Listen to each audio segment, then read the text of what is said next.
Nice and juicy inside. Look at that. Oh yeah, that's what we're looking for.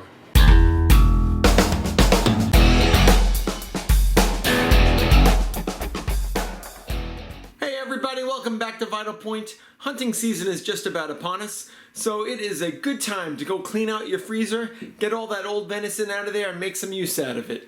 Pretty much the only thing left in my freezer is a stack of venison shanks. Some of these go back to 2017, believe it or not, but they're all vacuum sealed tight, and honestly they look good. I don't see any freezer burn on them, so I think I'm in good shape, and I'm gonna cook these puppies up. Trimming venison shank is pretty difficult, but I just pretty much take it off the bone and trim the outer membrane that's around it. You really can't get all those inner membranes, it's just too much, so that's why it's a great product to slow cook, stew, and in this case we're going to try to smoke it. Now I've never smoked venison shank before, but you really can't go too wrong cooking a nice piece of meat low and slow on the old smoker. I think it's going to work out pretty well. Cuts of meat like this that have a lot of membrane connective tissue work really good on the smoker low and slow, because that tissue just breaks down and actually becomes just juice and fat and really flavors the meat. So I think it's going to work out really well on the smoker.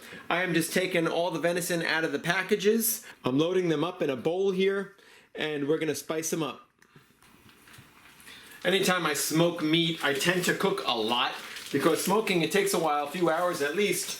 And once you go through all that trouble, you might as well make a bunch and freeze the excess, and it'll last you a while. This is interesting, just looking at these different types of meat I have in here. Now this is a young button buck that I got last year. You can see the color of that, real light color, compared to an old doe, which is a much darker meat. And they're both perfectly good, perfectly edible, and they're both excellent, but you can just see how much more tender, most likely, this one's going to be, just based on the color alone.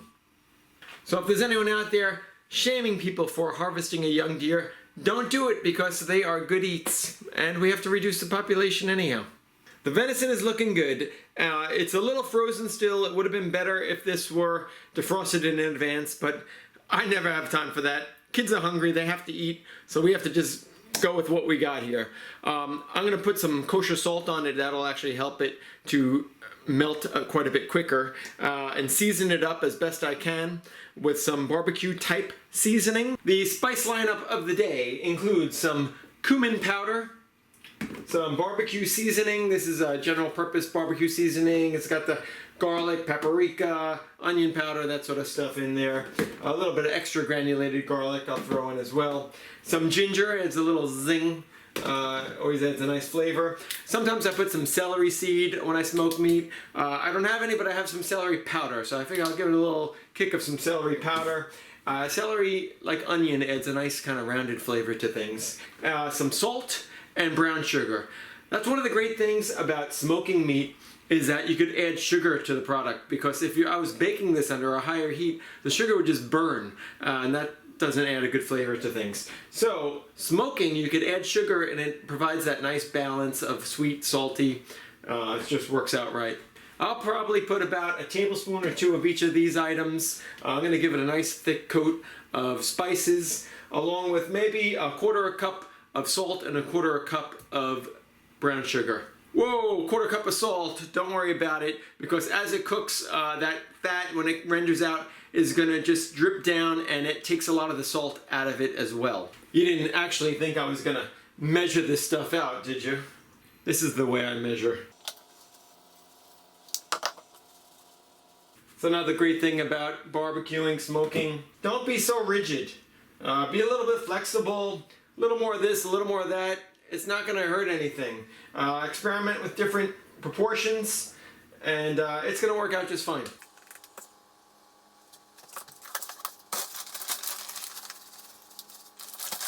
I'll give this a little mix, let it sit for a few minutes while we go get the smoker heated up. Boy, I hate it when I open up the grill to find out that I didn't actually clean it the last time I used it. Ugh, gotta clean that grill.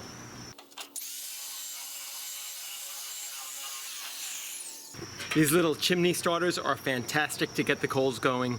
You gotta get one of these guys. We're gonna crumple up some newspaper into balls, shove it up under this chimney starter, fill it up with coals, and light this sucker up. And these coals will be smoking in no time.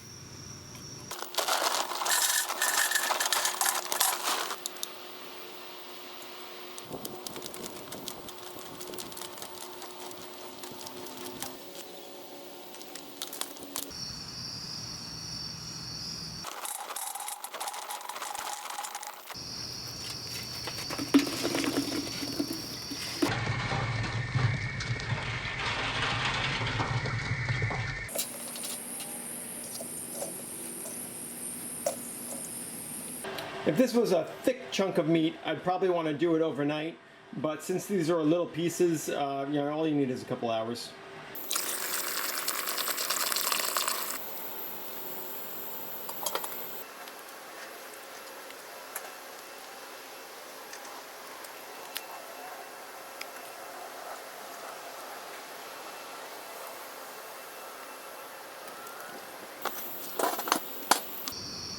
Smoker's loaded up and it's humming. I think this stuff is going to cook pretty quick, but unlike typical when you're cooking venison, usually you don't want to overcook it. Once you get up to over 135, 140 degrees, it's starting to get too cooked typically. But this sort of venison, you want it to be low, slow, and it's going to get hot so that it can melt down all that fat and goodness inside. So typically when you're smoking meats, you want them to get up around 200 degrees or more, and that's the point where the fat really starts just breaking down, and it actually makes it more juicy. It's weird. If you catch it somewhere in the middle, like between 160 and 200, it's actually going to taste overcooked and cooked and tough and dry. So you either have to go less than that or quite a bit more than that to really get it juicy. 160 is actually pretty even well done for venison.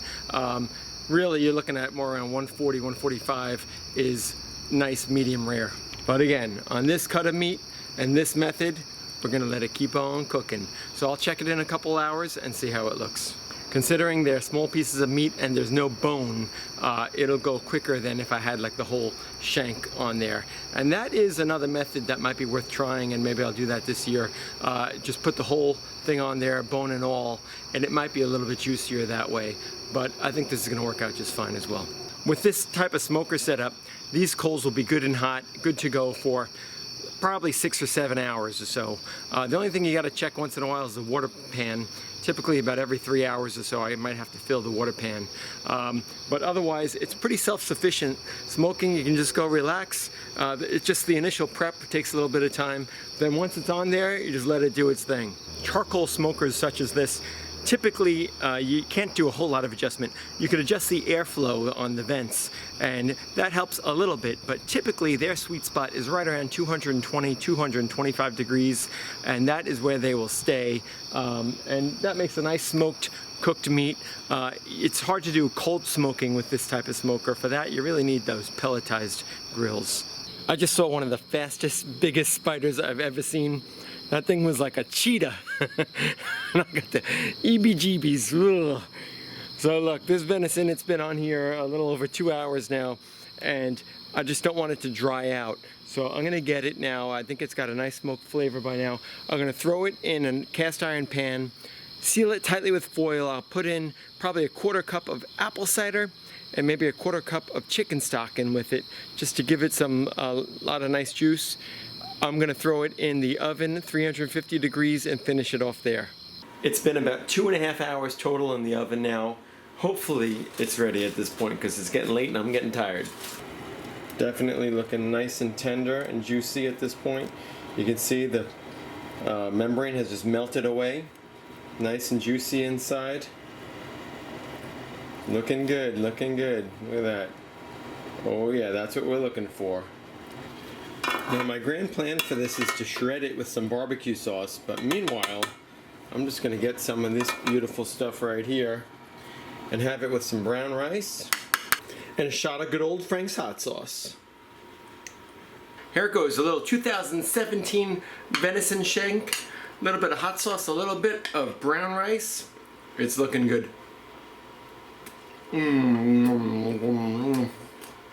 Oh, hot, hot, hot. Ooh, hot. Venison is super tender, fresh as if I got it yesterday, and this was a great way of cooking it. I had a feeling that shank was going to work really good on the smoker, and it did. And finishing it off in the oven with these little pieces definitely kept it moist, wrapped in the tin foil. Has a real nice smoky flavor, juicy. Can't get much better than that. Thank you guys for joining me. This is your host Andrew Penzi right here on Vital Point. Hopefully we'll be getting some fresh venison pretty soon, filling up that freezer again. And this season, remember, aim for that Vital Point.